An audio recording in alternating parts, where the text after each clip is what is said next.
Assalamu alaikum, and welcome to another episode of Alongside the Member, where faith meets reality, where we sit down with scholars, learners, and different voices in the community to discuss challenges that actually matter. And today we're going to be discussing a topic that weighs heavy on the hearts and minds of many. Today we're discussing the youth, the different challenges they face, figuring out their identities in a digital world, struggling with faith and fitting in the modern world. And to uncover all of this, we have with us a scholar, a mentor, and an individual who has spent many years engaging with the youth. We're honored and blessed to have with us Sheikh Ali Rajani. Sheikh, salam alaikum. wa rahmatullah. Alaikum salam wa rahmatullah. Thank you. It's Thank an you honor for- for me to be here. Thank you for accepting, Sheikh. We're really blessed to have you with us. With your multiple years of experience, your insight, inshallah, will be very beneficial to all the youth and the adults, inshallah. Hassan, thank you. It's an honor for me to be here. Sheikh, you've been with the youth, you've been guiding, you've been mentoring for quite some time now. Multiple different places. You've been a mentor just in the recent Broaden Your Horizon event. You've been a mentor in the pre-uni camp. You've been a mentor for the Babu Rida Brisk course. And during these courses, there are multiple individuals, multiple youth who come and tell you their challenges, their problems. Some of these problems may be small. Some of these problems, scale up to suicidal thoughts, all of such problems. So what has your experience been like listening to these problems? And do you think these problems are actually genuine? So the youth age, I found to be a very important age in people's lives because a lot of the decisions that we make that affect our years after the youth age. You're looking at a person who's early youth at 16, 17, 18. Decisions that they make will have consequences on them until they die. So you're looking at the 60, 70 years ahead of them. These decisions have their effect. So the issues that they bring up obviously are very important. We need to really pay attention to them, and it's the age where they're starting to explore themselves, their path of self-exploration, exploring their goals, and even on the other side, the worries, the concerns, the stress they have really shows itself at this age. So very crucial age. So yeah, the thoughts, if your question is that the thoughts, how serious and important they are, very serious and important, very serious, very important. Often they're asking things that they may not have thought through fully, but still we have the chance to work with them, to allow them to explore further and essentially make decisions correctly for the rest of their lives. That's what I want to emphasize on.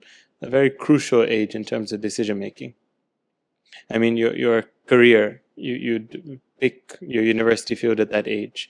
A few years down the line, you pick your spouse. These are two very defining decisions in life. You look at a person who's 40, 50, 60 today, a lot of the paths that they went down in life were because of the career they had, the job they had, the qualifications they had, and the spouse they had. So very crucial age. Speaking to some of these youths, they often bring up this one phrase that being a youth is not easy. And people might say that, oh, you're still young and you don't have a lot of challenges and, ajitu nano che and whatever. But is that something that you think is true, that youths actually don't have challenges in their lives, or their challenges are really not the way, the elders have these challenges? Quite the contrary. I think I agree that being a youth is really not easy.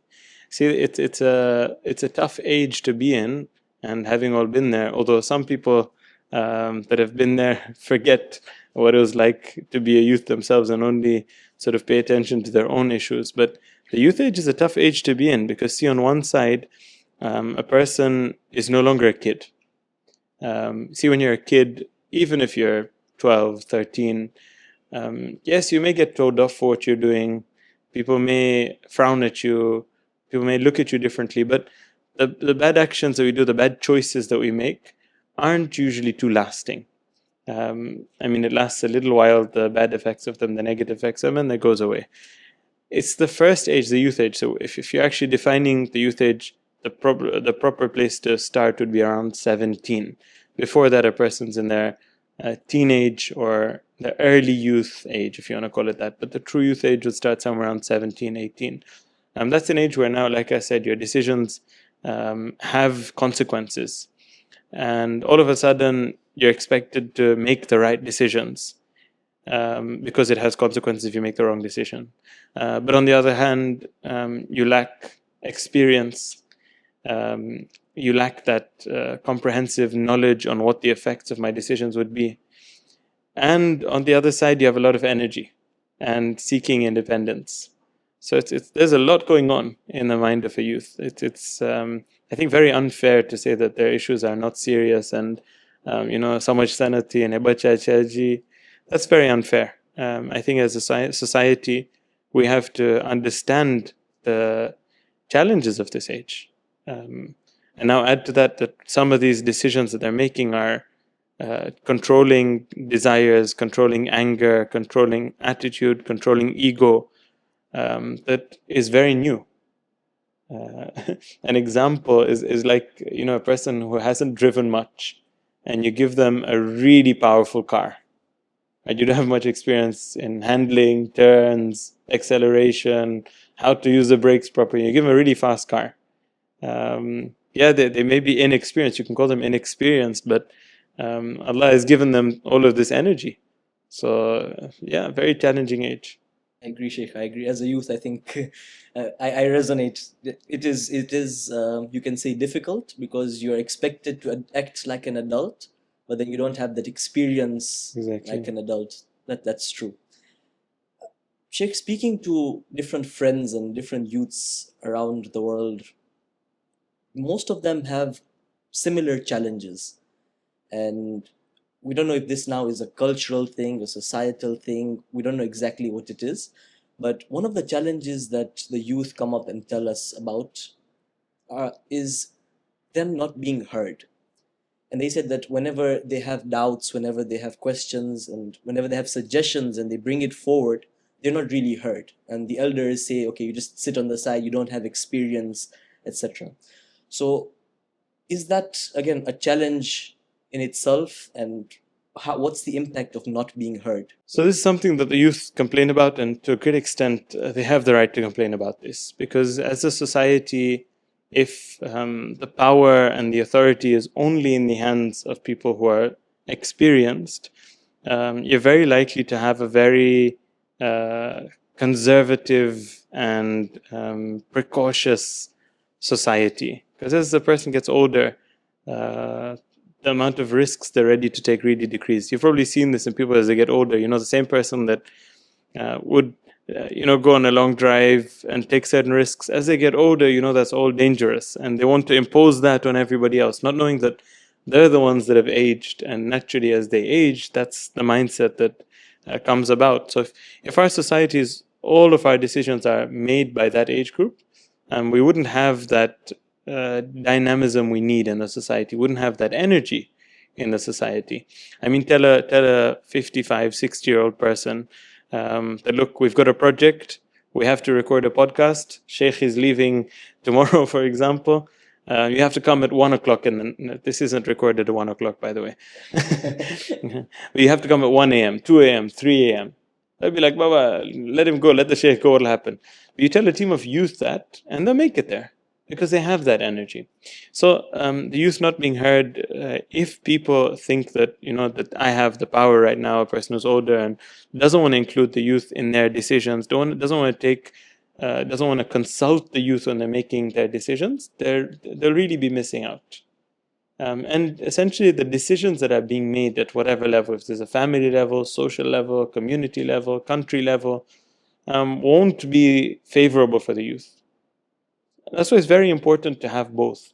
There's actually many hadith that talk about this beautiful combination. And this is a key concept. I don't think I hadn't heard about this until I studied some of these concepts in an Islamic setting. But what's better? Would you like an older leader or a youth leader? Right? And Islam has guidance on this. Right? For example, imagine a community that's run by a bunch of 17-year-olds. Right? It'd be really cool. They'd have a lot going on. But they probably make a lot of mistakes because they haven't learned from the things that have happened, right? The experiences that we're supposed to take from. So Islam suggests this beautiful balance where the youth and the people who have experience come together. You have that dynamic spirit, you have that energy, and you also have the experience. It's a beautiful combination.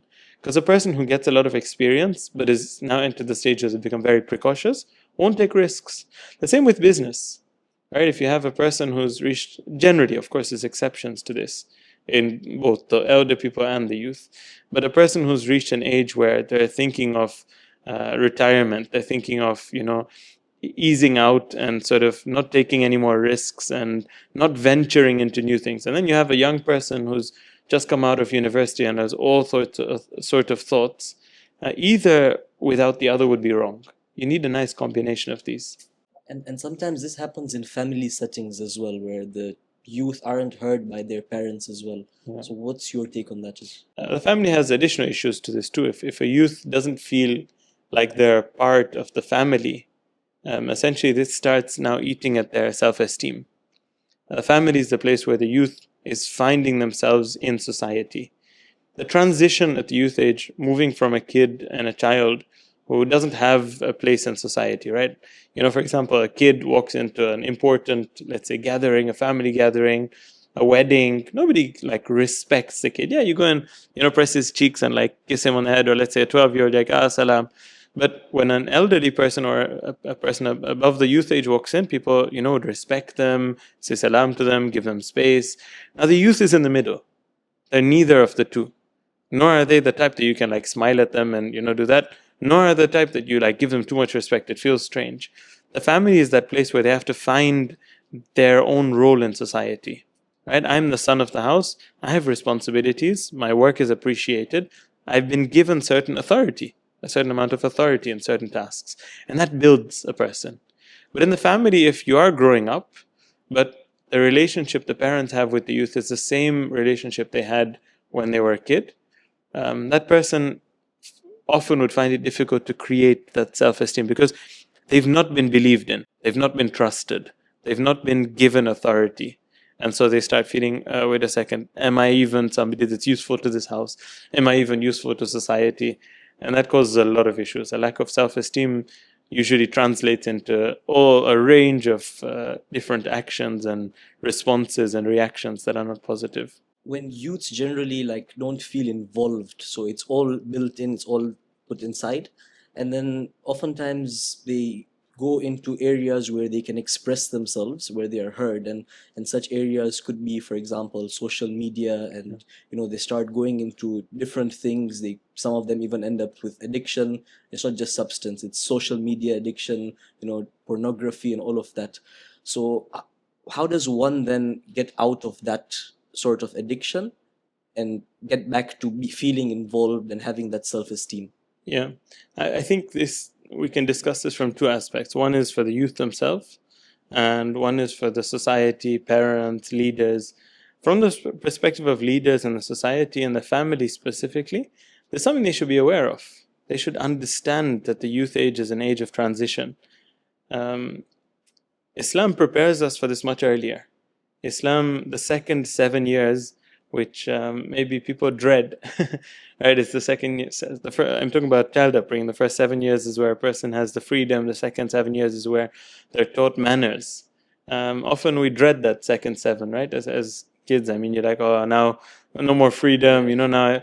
But the second 7 years is actually giving importance to the person, because a child before 7, you have to respect them, but the love dominates at that age.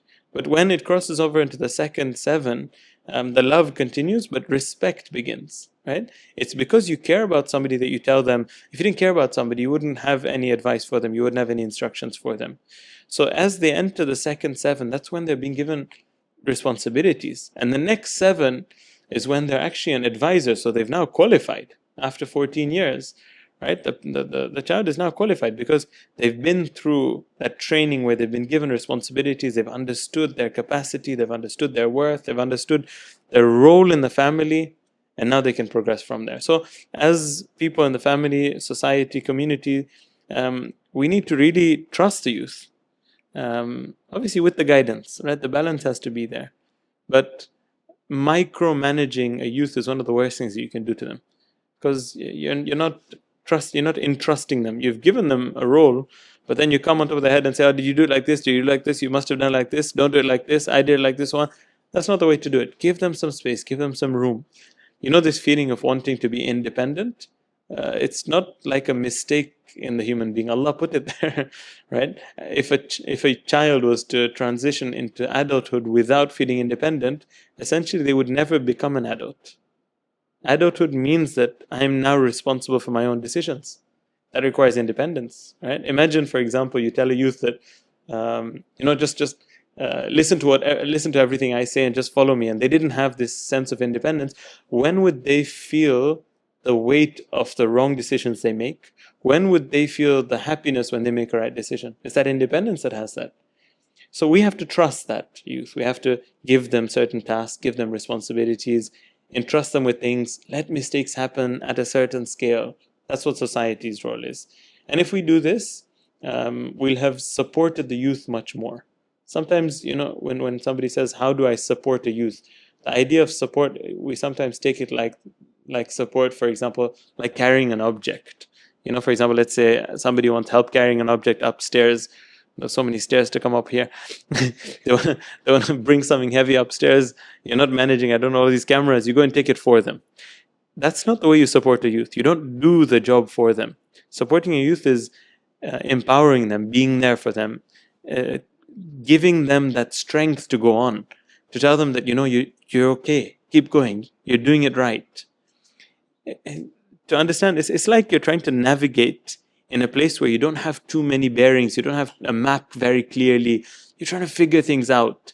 But you need to hear the advice of people who tell you head in this direction generally, but the rest of it, they have to find their way through this forest, find their way through life. And that's what brings the independence, that's what does it. So supporting youth, a lot of it is this, giving the youth that space. Let them express things the way they want. Let them do things the way they want, with a certain level of guidance that's done very carefully. That's for society. If we do this, what we've done is we've restored that self-esteem, that confidence in the youth that, you know what, I did it. Right? How many times do we tell youth that, congratulations, you wanted to have, sorry, it's the third time I'm referencing this podcast, but this podcast is run by youth fully, as I see over here. You guys can't see the people that are here as well. Fully run by youth, right? There should be appreciation. And here's me appreciating. You guys are doing an amazing job, right? They're acknowledging the appreciation, by the way. Yes, yes. All of the people here. But it needs to be appreciated, right? Appreciate the work and show them that, okay, what you're doing is an amazing thing. That gives them that energy to go on. That's what society needs to do. Obviously, what you mentioned about issues and stuff, sometimes they're going to particularly deep issues, or for example problematic issues, that needs its own care. It's got its own ways to attain care for that, but prevention is always better than cure. If we treat our youth like this, they'll be confident youth that understand what's right and wrong, act on it and do it. From the side of the youth, if we get caught up in such issues because possibly we don't have that support that's required, I think it's really important to find a mentor. I think finding somebody that you can speak to and share ideas with and get guidance from, without showing you, look, I'm the one that's guiding you. You must do this in life. Somebody who's very wise, that knows where to say, look, don't go there. Figure out your own route, but don't go there. Right? Because the youth wants to try things, wants to that independence. But if somebody they trust tells them that, look, for example, you can, some people say that, how do I stop a youth going towards guna? Right? Tell them that, look, be a youth, explore, have fun. But when it comes to haram, stay away from that. Trust me, that's really going to hurt you in life. That's really going to cost you. You may not understand this now. 10 years down the line, 20 years down the line, this is really going to cost you. Don't take the wrong step. Youth are ready to accept that. Right? You give them so much space, and you tell them, look, in this massive garden that we have, just don't go to these areas. And you try and explain to them, try and justify it to them. That's true guidance for youth. Now, a youth who doesn't have any mentor figure in their life doesn't know where the red lines are. That same jungle that they're trying to find their way through, They don't know where the no-go zones are that you're not supposed to go towards, that really will cost you yourself in the future. So I think a mentor figure really, really helps. They're hard to find, but That's what I was about to say. It's very hard to find mentors who would, you know, give their time and think about you and care for you and then give you that advice, because obviously the mentors aren't mentors 24/7. They have Yeah. their own lives to Yeah. go about with, and all of that. So would you say then a mentor would act as their role models, or would that be a different aspect? So this both concepts, mentors and role models, can have levels, and I think a role model is quite a high level. Um, but sometimes we role model certain aspects of somebody's life, which is good. But to take as the final role model somebody who has good, but also you see that okay, they've got their own flaws, I wouldn't do that. But in terms of mentoring, I think that's something that's more accessible. I think we can access mentors in our community. Yes, they're hard to find, but I think they do exist. Um, Maybe rather than trying to give names right now, because I'll probably get lost, but maybe qualities. I can suggest some qualities that you'd look for in a mentor that would really help. One thing that really is important for me in a mentor, and alhamdulillah, I've had amazing mentors in my life that have really helped me shape my thoughts, give you that confidence in what you're doing, give you that stability, give you the path without forcing it upon you. The first thing I think is key in a mentor is having strong values. And I would say, obviously, Islamic values, because they're the most essential values that we have. Essentially, all our values should be Islamic values. Somebody who's got strong values, whether they're an accountant, whether they're in business, whether they're an engineer, it doesn't matter. In whatever field they are, can be a really good source of guidance. Why? Because a person who has their values in place, has their principles in place, the different instances they face in life, that's what has been their guiding force. And now they can share that with you. And when a person is really lost, which the youth age is a bit like that. You're trying to figure things out. You're trying to make the best decision. You're forced to pick your field of study at such a young age, although you don't feel young at the time. You have to pick your spouse at such a young age. That person that's got their values in place, that's that pillar that you can come back to. Imagine, for example, a dark room, okay, where you have to travel from one side to another. And like this room, that there's a nice set of pillars over here, right? Even if the lights are off, even if it gets dark, you have these pillars to sort of figure out your orientation. Where in the room am I? What's going on? Or you turn to the walls, you touch the curtain. Okay, the curtain was on this side of the room. So then on that side of the room, there must be the end of the room, for example, right? These pillars that guide us in life are our values and our principles. Now, if you have a mentor who's very, very strong in their values and principles, they can transfer them to us and tell us those areas that you don't want to go near in life. Those places where they felt their values were compromised. That's a key trait in a mentor. Obviously, there's much more. A traitor, a trait in a mentor. Another trait, we call them traitors from now. A good trait in a mentor to find is also a person who's approachable. And like you're saying, you have people that are really busy. You're like, okay, that's a nice person I'd like to hang out with and learn from. Just a side point, by the way, sometimes the word mentor is a bit, it's got a certain amount of stigma around it. Like for me to say, I have a mentor, it's like, how old are you? Like, what do you go, like school or something like that? Are you a part of like some strange organization? Let's take the stigma out from this word, or change the word, right? We're looking for an older brother. I really felt my mentors in life were like older brothers. Older brothers care for you. Older brothers have your back, right? Older brothers are the kind that don't want to see anything go wrong for the younger brother, whilst also giving you space. The difference between an older brother and, for example, an elder person in the community is the older brother understands you. They know where you're coming from. They know the kind of stuff you're going through. So yeah, the second one is a person who's approachable, who you can refer to easily, is ready to give you that time, is ready to sacrifice. And I think you can find people like this. Sheikh, would you also say that maybe one of the other qualities would be that the mentor should be someone who is confidential, because I've spoken to a lot of youths who are, scared to go to someone and talk to someone because the story then spreads. So would you say that that's also one of the qualities that a mentor should have? For sure, for sure, for sure. You want to have. I think that's a very essential quality, and it goes back to the values. A person who's principled. I found it strange actually. Sometimes, rarely this happens, that a youth that would like to speak about something confidential would say, "You really won't tell anyone?" Because I'd find it really strange. Like, I mean, although I guess it makes sense from where you're coming from, but it's almost taken for granted that a person who has their principles in place wouldn't share anything. But I guess they have seen some experiences where the thing they told people is now being told to other people and stuff like that. But definitely, definitely, I think a youth will only speak to somebody that they can trust, won't say what they've told that person to other people. I don't think you'd get. In fact, this is probably better to tell people who are above the youth age that, the only way that you will be able to be there for the youth is to be very confidential. Not even with your close, not even with your spouse. Like if the person who's a mentor type person wants to tell their spouse, that's unacceptable even.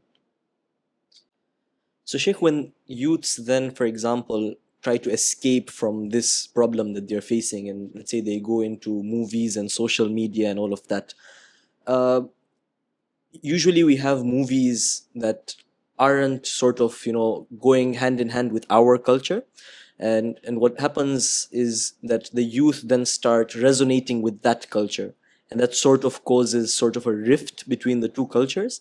So how does one, get through that obstacle then? Yeah, I think movies, even friend circles, even certain environments at work have this effect, where a person almost lives a dual life, where there's certain values and norms at home at the mosque, and certain values and norms at school. And I think movies would sort of encourage those sort of values and norms.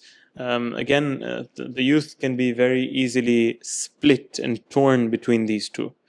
And that's why having a mentor figure can really help. This is interesting.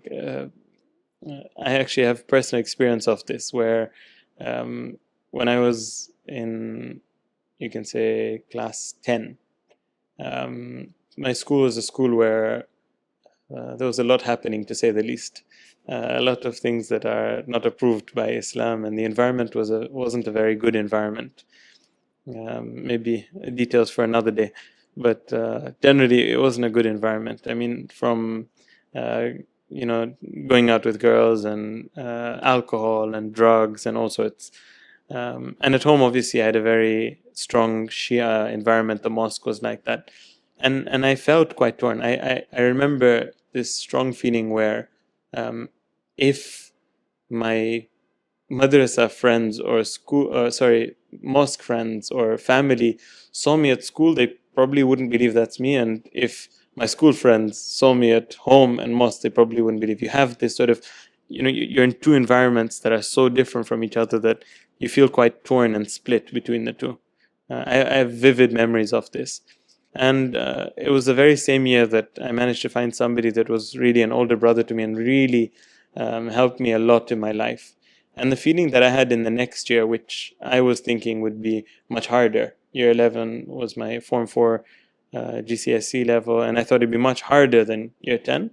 After meeting this person who gave me a lot of direction without forcing it on me, without being condescending, patronizing, somebody who looked at, he would interact with me like a brother. But very knowledgeable, very wise, very strong in their principles. It gave me so much direction that the next year, which I would have expected to be much harder, was very easy. I had found my identity. I'd found what I want to be like. I was able to pick that, look, this school life isn't the life that I want to live. That doesn't match my values. That doesn't, yeah, maybe it makes you popular. You're not alone at school. You're not a loner. You get more social acceptance, but that's not me. And is that what led you to the Hausa? or sort of planted the Parts seed? of it, parts of it. So different interactions with that older brother figure that I had, yeah, led me to the Hawza. But this was sort of one of the positive side effects. What do they call positive side effects in medicine? I have no They don't idea. have such a thing. Yeah, Imagine you have a it's dawa that like solves two things at once. But this is one of the positive basically effects that I wasn't even expecting. Like I met that brother, the older brother, with questions and stuff, but I found peace in year 11. if a person, for instance, is in the other side, all right, and now that they have gotten their identity, now that they have gotten that older brother, how easy is it or how hard is it for them to get back? Because multiple people would have that thought that, oh, I was like this for 2 years, that is who I am, I can't change, and what are people going to say about it, and all of that, that's there in the mind. But how does one then move from that sort of Western or inappropriate sort of mindset and then actually come back to the right path? See, one of the things that makes this easier, although it's not easy, and I'll conclude by saying it's not easy, but one of the things that makes this easier is that the Islamic identity is one that aligns with our inner calling. It aligns with our fitrah.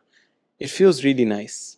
Like imagine in this sort of a scenario where you have the Islamic identity and you have this sort of non-Islamic identity, right? Caught up in different sins and different sort of inappropriate behaviors. If you went for the other one, if you went for the person was to go for the sinning sort of type of lifestyle and identity, they'd feel a great deal of emptiness. Maybe this is something that sounds like an ad, or I'm just saying it, but it's a reality, and people who've been through it, they say it themselves. People who've lived a life where they indulged, they don't really find anything at the end of it. They feel a great sense of emptiness, even with the most serious things. This is the kind of things that like putting these across to the youth may convince them that, look, that's not the right way to go.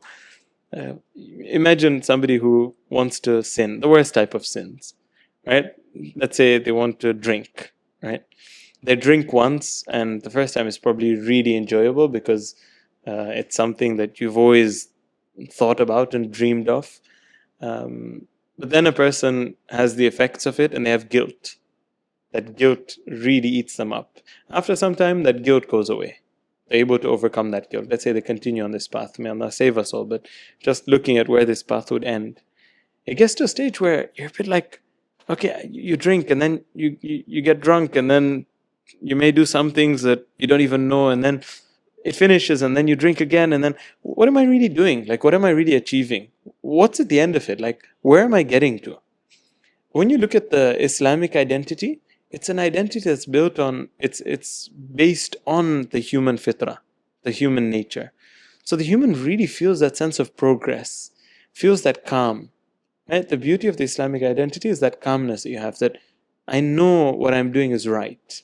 It's not just what's fun or me indulging or me being free. It's what's right.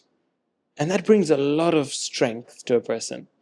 So even tasting that, even if a person has lived, and been through a lot of sins and a lot of mistakes and a lot of slip ups, feeling this side of it feels really good. A person feels that, wow, I can live a pure life. Nobody who's indulged in sinning feels pure.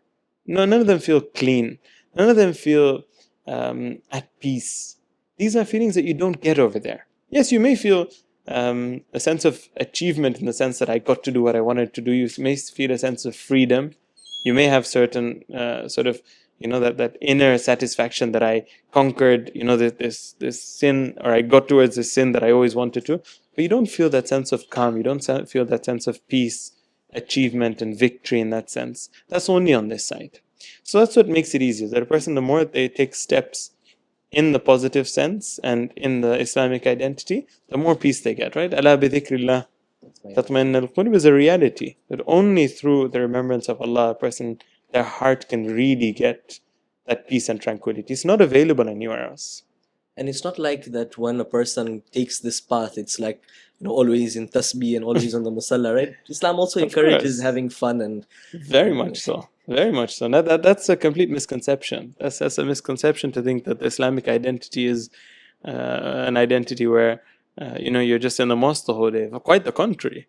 In fact, sometimes some of these trips that we have with the youth that I get a chance to go on camping trips and stuff. We were just on a trip a month ago. I tell them that even though I'm older than some of them, I think I have a much more fun life than they do. Honestly, straight up, yeah. Like in terms of conversations, in terms of being lighthearted, in terms of some of the games that we play, some of the fun that we have, the brotherhood that we have, I think a person in the right Islamic identity actually has more fun. And it's guilt free as well. You don't have in the back of your mind that I'm doing something that's haram at every stage, and you don't feel that guilt because you're doing it correctly. But I think we need to also swallow the pill. It is a hard thing to do, but it gives value to us. Like what we think about being successful and making money. When you see these ads that say sit at home and make $10,000 in a week, like, it's a scam. Like nobody falls for these anymore, right? hopefully. If people are falling for these things, then I guess we're a bit lost. But nobody falls for these things, inshallah. The same with anything in life. Anything that's valuable in life cannot come free. So we need to, step up and bite the bullet, as they say, right? This is what it is. It is what it is. But it's a very enjoyable path. It's a bit like a mountain. A mountain, you can never find a mountain. Sometimes when we want to show off to people that I've climbed mountains, you look for those mountains that are easy to climb and also really like only few people have climbed them. But they don't exist. They don't have such a mountain because everyone would climb them. Things that are celebrated are also going to be difficult. Sheikh, you've climbed Mount Meru as well, right? Mount Meru. Mount Meru is very tough. I barely made it. Mount Meru is very tough. But challenges and moving towards the Islamic identity is like that. Not like Mount Meru. I think Mount Meru is harder. But it's got its difficulty within it, but it's so fulfilling. So it's like when you reach the peak of the mountain, the struggle to get there, but then the view from there makes it worth it, right? And the beauty is, Mount Meru has this too. The views start right from the middle. The beauty of Iman is that you don't have to get to some. This is an interesting misconception. People think that you have to. I actually heard this just a few days ago. One of the youth I was speaking to him about something, and their idea is that like this world we're supposed to suffer, we're supposed to have no fun, and then inshallah in the akhirah we'll get it all. Like 80, 90 years, however long we live, we're supposed to just slave through this life and not have any fun, no enjoyment. When you get over there, that's when you start seeing what you've earned. This sounds like a crazy fixed deposit that's like 80 years fixed deposit that at the end you hope you got a good rate on. Although the rules of this we speak about some other time. Definitely. It's not like that. Like when a person goes down the path of purity and values and Islamic principles, they'll taste it straight away. There's a beautiful hadith that's very relevant for this topic. Actually, two hadith come to mind. A haram glance, is a poisonous arrow from the arrows of shaitan. Right? A haram glance, looking at your phone, your device, your laptop, somebody on the streets, that's haram. You're not allowed to look at them. They're not mahram, they're not dressed in a way they should be, and you look at that, is a poisonous arrow of shaitan. But then the hadith continues saying that whoever avoids this glance and controls their desires, Allah will give them a level of iman that they can taste the sweetness of. See, this is that concept. Like whilst you're climbing the mountain, see in a mountain, like you said, many mountains, you go all the way to the top just to get that view, or sometimes not even the view. There was one recently when we climbed the mountain, we reached at night, we didn't even get a view. You feel that fulfillment, right? This was Bondua, for example. I got to Bondua Peak. So it's more the fulfillment that I made it. But Islam says, how much ever you climb, you feel that level of fulfillment right there. And mountain is quite the contrary. People who make it 95% the way up the mountain are the people who feel the worst. They feel worse than people who didn't even start. But Islam is not like that. The more we progress, the more we feel. One glance you don't look at, one possible haram that you avoid, you control your desires about, Allah says you get iman that you can taste. You taste the sweetness of. What more do we want in life, right? Yeah. You taste the sweetness of. And the second hadith, which is very relevant About the Quran. About the Quran. Thanks for the reminder. من قرأ القرآن وهو شاب مؤمن I recited the Arabic because the word is actually about youth. Whoever recites the Quran, one of the values that we have, one of the principles that we have, obviously alongside avoiding our haram desires, all of these, is to be a person who befriends the Quran, has a connection with the Quran. How do we do that? Man qara al-Quran wa huwa shabun mu'min. A person who recites the Quran as a youth, a believing youth. This hadith is for our youth, right? I'm talking like you're not one of them. Hassan, you qualify as youth, right? Yes, I do. Alhamdulillah. Alhamdulillah. Whoever recites the Quran as a youth, and inshallah may Allah give us the tawfiq for this, the Quran mixes with their flesh and blood. Interesting. The Quran becomes a part of them. We want to form a relationship with the Quran, recite it when you're young. The opposite of what we feel at times, right? Like right now I'm young, now's the time to enjoy live the life. And when I get to 80, when I'm sitting on the chairs in the mosque, that's when I'll be reciting Quran because I have nothing better to do. The Quran, if you really want to connect to it, the age is the youth age to connect to the Quran. And is it just recitation or is it with reflection? And for sure. Recitation on its own doesn't have that much of an effect. It's got an effect, but the true effect is taking those messages in. So even though this journey is difficult, it's a fruitful journey.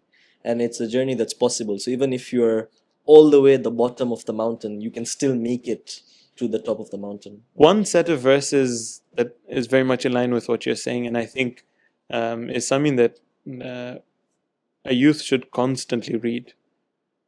Personally, these verses are really beautiful for me. This is Surah Hijr, verse number 49 and 50. So 49. Allah says, نَبِّعْ عِبَادِي أَنِّي أَنَا الْغَفُورُ الرَّحِيمُ. See, it's very different when Allah says, I am the one who's forgiving. It's different when Allah says, I'm forgiving, I'm compassionate and merciful. But this verse is an instruction to the Prophet that, O Prophet, tell my servants, نَبِّعْ عِبَادِي, give them this news. It means that the hope in Allah is something we have to spread.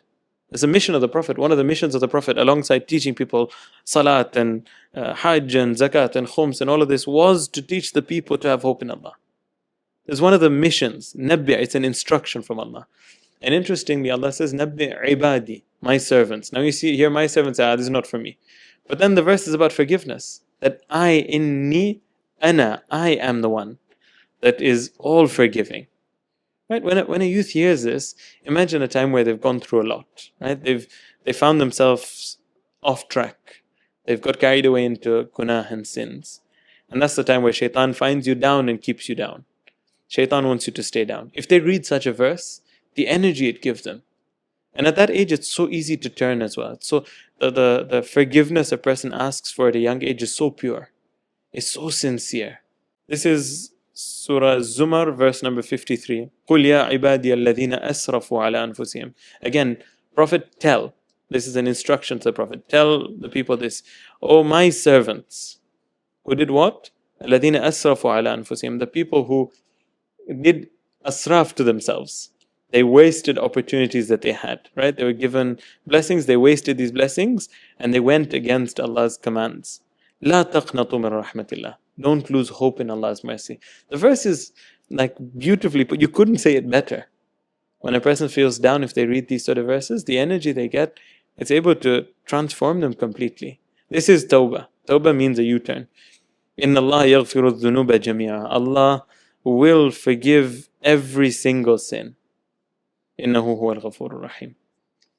Right? These verses give so much hope to a person, and that's what it's all about. The youth age, if we get distracted, if we get carried away, which is something that we're prone to, it's all about finding our feet again. It's all about getting that energy and trusting in Allah and begging Him for His forgiveness. When we listen to these verses that give us hope, oftentimes maybe shaitan who tells us that, okay, you asked for forgiveness once, and then you did it again, and then you asked for forgiveness, and then you kept doing it again and asking for forgiveness and making a joke out of Allah, you know.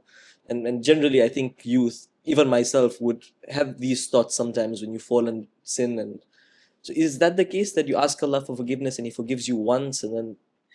That's the beauty of these verses. The beauty of these verses are emphasizing that, look, the doors are always open. They're always going to remain open. And like you said, this is Shaitan's trick, right? Shaitan says that, like, how much are you going to keep letting yourself down? But you see, who do we call a person who's perseverant? Right? A person who has perseverance is somebody who keeps trying, who keeps going at it, right? And that's what we'd praise, right? A person who tried, they failed, they got up, they tried again, they failed, they get up again, they tried. And this is a person that Allah loves. Allah loves. In fact, if you look at the Quran, it talks about a person, a lot of the traits that I mentioned in the Quran that Allah loves, may yunib, right? A person who comes back to Allah continuously, a person who seeks tawbah, right? These are people that Allah loves, right? Allah loves such a person who comes back again and again. It's like a person who's jealous of Allah, right? Imagine a restaurant. It's just a simple example. Imagine a restaurant that says, I'll give you free ice cream every single time you come, right? And because that's so hard to believe, you're like, nah, this guy's lying. Sheikh, But please give the imagine, address. I'll send it to you. But imagine it's actually true, right? And then the guy keeps coming back, and then they get their free ice cream. They come back again, they come back again. And then at one point, the neighbor gets jealous, and they're like, look, this was just an offer that's limited. It doesn't apply to you. Get lost. But the offer is open, right? Tawbah is something Allah says at any point. Tawbah has no prerequisites. You shouldn't wait for Thursday to do Tawbah.